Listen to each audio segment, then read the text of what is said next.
સુરત ગ્રામ્ય પોલીસ દ્વારા 5 વર્ષીય બાળકને ગુમ થયાના 2-3 કલાકમાં જ સુરક્ષિત શોધી કાઢવામાં આવ્યું। કડોદરા જેઆઈડીસી પોલીસ ટીમે ટેકનિકલ સર્વેલન્સ અને સ્થાનિક બાતમીઓના આધારે તાતથયા વિસ્તારમાંથી બાળકને શોધી કાઢ્યું હતું।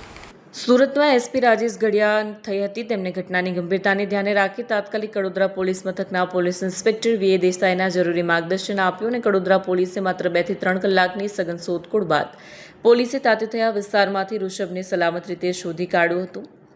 કડોદરા પોલીસે બાળકને તેના માતા પિતાને સોંપતા પરિવારમાં ખુશીનો માહોલ છવાયો છે। સુરત જિલ્લાના કડોદરાના શાંતિનગર રહેતા અને મૂળ બિહારના ગયા જિલ્લાના વતનીનો રમતા રમતા લાપતા થયેલ 5 વર્ષનું માસૂમ બાળકને સુરત ગ્રામ્ય કડોદરા જેઆઈડીસી પોલીસ સ્ટેશનની ટીમે ગણતરીના જ કલાકોમાં સુરક્ષિત રીતે શોધી કાઢીને પરિવાર સાથે મિલન કરાવ્યું હતું।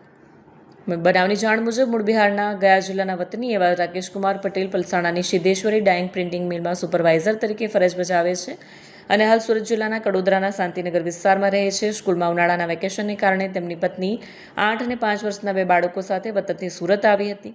ગત રવિવારે તેમનો 5 વર્ષનો પુત્ર ઋષભ બિલ્ડિંગ નીચે રમતા રમતા અચાનક ગુમ થઈ ગયો હતો। આ બાબતની જાણ સુરતના એસપી રાજેશ ઘડિયાને થઈ। તેમની ઘટનાની ગંભીરતાને ધ્યાને રાખી તાત્કાલિક કડોદરા પોલીસ મથકના પોલીસ ઇન્સ્પેક્ટર વીએ દેસાઈના જરૂરી માર્ગદર્શન આપીને ટીમે તાત્કાલિક વિસ્તારમાં સર્ચ ઓપરેશન શરૂ કર્યું। પોલીસે ટેકનિકલ સર્વેલન્સ અને સ્થાનિક બાતમીદારોની મદદથી તપાસ તેજ કરી। કડોદરા પોલીસે માત્ર 2 થી 3 કલાકની સઘન શોધખોળ બાદ તાતથયા વિસ્તારમાંથી ઋષભને સલામત રીતે શોધી કાઢ્યો હતો। સુરત જિલ્લાની કડોદરા પોલીસે બાળકને ગણતરીના કલાકોમાં શોધી કાઢ્યું। એક કામગીરીએ સાબિત કર્યું છે કે ખાખી વર્દી હંમેશા જનતાની સુરક્ષા અને સેવા માટે તત્પર છે। કેમેરામેન હકીમ શેખ સાથે વસીમ હાસમીનો રિપોર્ટ, આઝાદ ન્યૂઝ, સુરત।